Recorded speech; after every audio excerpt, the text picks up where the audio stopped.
My name is Coop, and this is a video about Monster Hunter Wilds, coming out in February the 28th. Interesting date that Monster Hunter Wilds was released on January 28th, 2018. I've got 10 juicy reasons why the game's going to smash, and I feel I should go through my Monster Hunter CV before going forward. I'm always dubious about creators talking tourist on this subject, because the Monster Hunter series could be one of the strongest third-person ARPGs on the market from Capcom. I think it started for me, I'll timestamp, with the 3DS and Monster Hunter 4. It was the strangest thing because at the time, the best looking, maybe not the best, that's a whole different debate, was Monster Hunter 3 over on the Wii U, can you believe? I was so enthralled with Monster Hunter Ultimate on that little DS that I was like, I need to see this game on an actual console. So I went out and immediately got 3. You'll probably know that the early Monster Hunters 1 and 2 were over on the PlayStation 2, but Nintendo had some sort of grip on the IP. To complicate things, the newest Monster Hunter after Monster Hunter 4 Ultimate was Generations, which they kept to the handheld system, to the 3DS. So it was all back to the 3DS, and then we had the announcement of the Switch.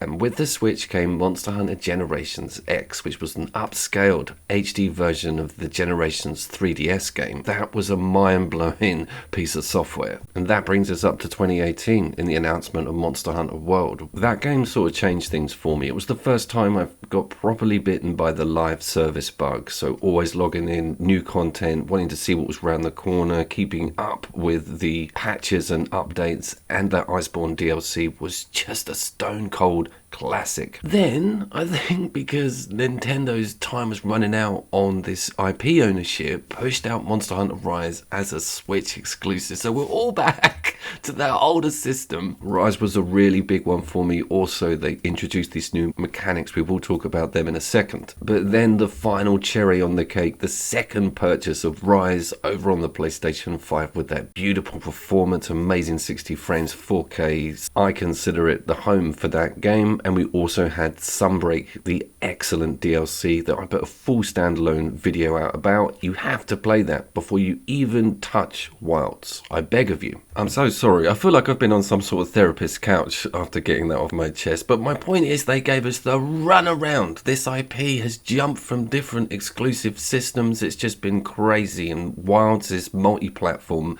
It's really good to see a similar world-style release. Big 9th gen game, beautiful semi-open. We're going to talk about that in a second. Let's get to reason 1.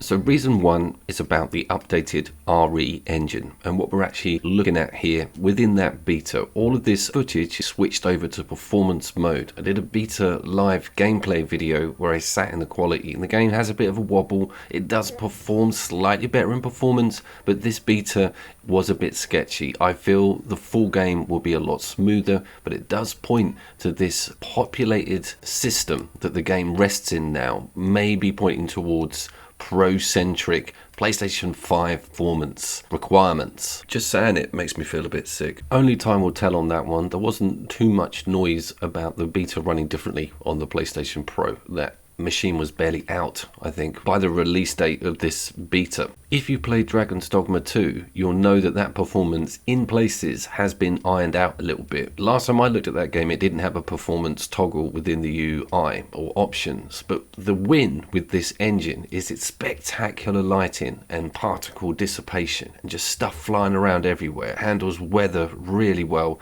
and that brings me over to reason 2, which is its true open world stance as far as we can see on this beta front. Reason 2 is about what's changed within that map system and Monster Hunter Worlds. We're going to sidestep Rise for this one because this is really about sort of 9th gen power. Worlds still has separate biomes, okay? They are big and open, but they're not as vast as this thing we saw in the beta. Now, I'm thinking we're going to have less variety with the maps, but larger ones. So there may only be 3, I think, or maybe just the one with expansive sections that open up as you progress in the game. But I definitely don't think they're going to be as hemmed in and as narrow as some of those Worlds maps. Remember, the game is called Wild, and the whole thing is about expansive savannas. It's going to be spectacular exploring this awesome place. back to my little therapy session. Before Worlds, we'd always had a load screen, even if you were to change area when fighting a monster. Worlds was the first one to say, here you go, this is the map, full stop. I think we're going to be just as amazed with the zero load screen setup that we see with these new maps, or even map. This could just turn out to be one colossal biome with different areas and regions that feature maybe adjustments in wildlife and foliage,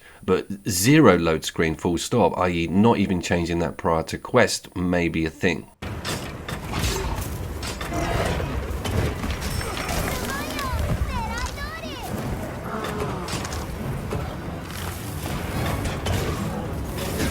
Reason 3 is obviously the new monsters. The beta gave us 4, quite varied in their design and look. I love these early dudes with their fur. Again, back to that engine mentioned, a clear jump in detail and animations on a lot of these creatures and beasts within this engine compared to World. But I want to hit the point that it looks like we're going to be given a lot of new monsters, maybe even a full-blown roster with just a handful of traditionals in there. It might not even be a 50-50 setup we've seen in the past. This is exciting.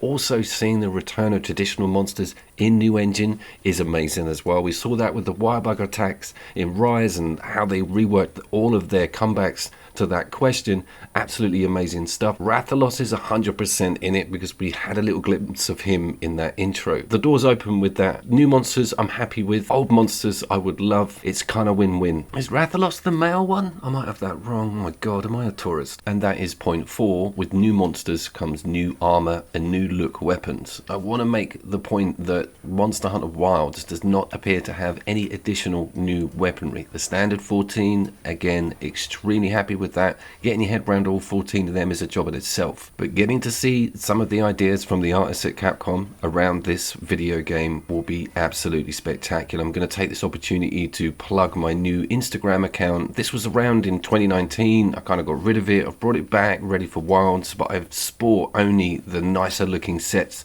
within Worlds. And this was all captured on a PS4 Pro, can you believe? Just search for Humble Guild Worker within that godforsaken platform.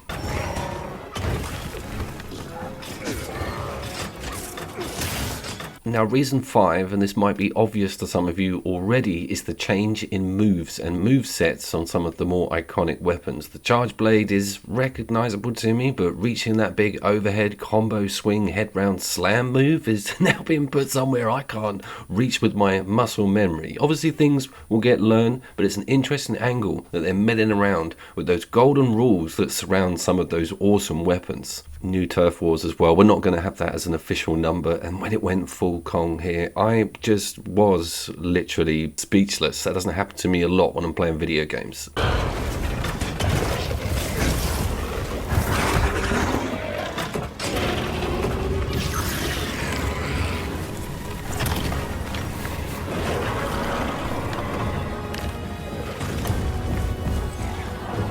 Reason 6, and we're sticking on the maneuverability and gameplay here, is that wire bug has gone. Now, some people may see this as a plus. I don't mind because of the grounded look of the whole game, and Worlds does kind of work without it because you still have this winch, and that points to the environmental hazards. There's going to be loads of them, I think. Worlds was absolutely chocked full of them. Rise and Sunborn has a little bit of it in there. The environmental stuff for me is deployed to knock a huge chunk off that enemy and shorten the length of that fight by just being vigilant and timing things well. I think that's replaced in Rise with the mounting system and being able to smash the crap out of another monster with another monster. So it's horses for courses.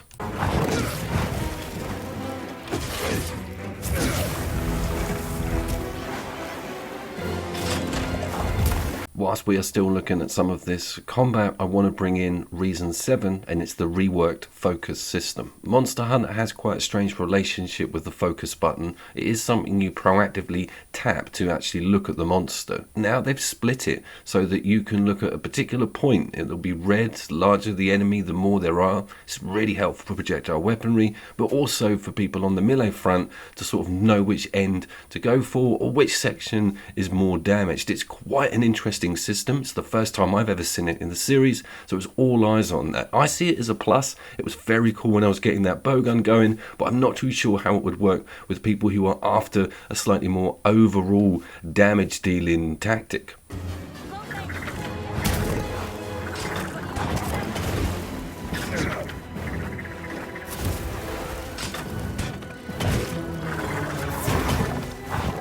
Also got an interesting role with the mounts, which seem to have gone back to the traditional Monster Hunter World format. Again, that is cool because there's tension there. You've got a mini game to try and stay on. I'm just a little bit annoyed we don't get to ride them full on like in Rise. You can't have it all, Coop.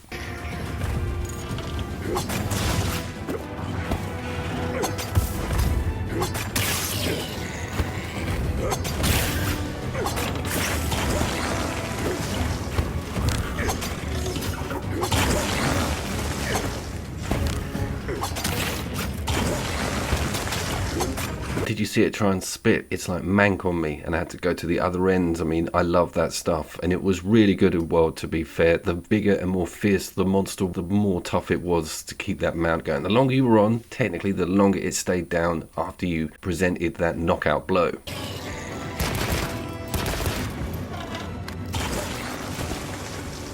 Numbers 8 and 9 are about that Palamute replacement. Obviously, they've kept the really cool permanent mount idea from Rise. This totally works because it allows you to be very maneuverable when not attacking the monster, but not having to completely disappear from the area. If you need to sharpen, you need to get some buffs in, take some health, sort everyone else out, you get on your mount and you cane around. It's absolutely awesome. And coming off the mount at height, getting a drop-in attack, or even using it to get you the hell out of a massive attack, it's just a whole new layer of meta. Totally worked in Rise. Extremely glad it's in here. It leans on to this 9th reason. There's a Red Dead style saddle switch out mechanic with the mount itself. Now this is massive because before, in the early days, you just had to commit to a weapon. You had to abandon the quest if you wanted to switch that out. I think I may have not had the intelligence to visit the tent during a battle, but you could, as mentioned, always go right back into the tent, switch your weapon out. It was a headache and it wasn't a tactic. You would sometimes have to pull out all of your items if you were switching to a gun from a melee weapon. So having the choice on that mount is a huge quality of life upgrade and super handy if you don't know what the monster you're going to fight is all about. It's good to have some choice, and some choice that's just around the corner.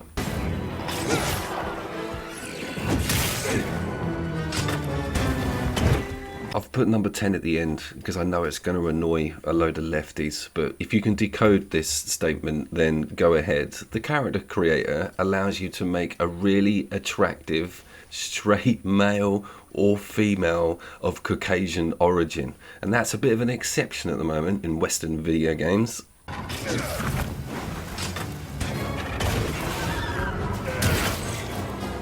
I know there's a lot of people, a lot of content creators out there who really take that section seriously. There's some Instagram accounts. Some of the faces they've come up with are blindingly amazing and really varied. I don't have to suffer any of this because as a vanilla man, I just select that older guy, you know, the one that looks a bit like Dante. I don't even move the voice around. It's that dude every time because you're wearing a badass helmet 90% of this video game anyway.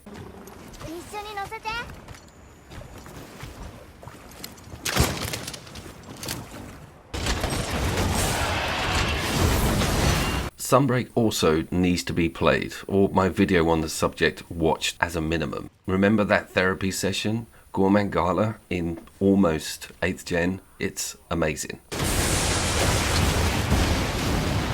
There is one more debate to be had with Wilds, and that is whether or not they will include underwater combat. If you know, you know the debate has raged on since Monster Hunter 3. I'm in two camps because underwater allows crazy outlandish monsters, but it does add a bit of tedium. It's like the slowest flying ever. You don't know where your hitbox is. It wasn't the easiest of systems, but I think with 9th generation graphics, it could be absolutely spectacular on this. Give me your feedback on that, please. I was Couch Coop.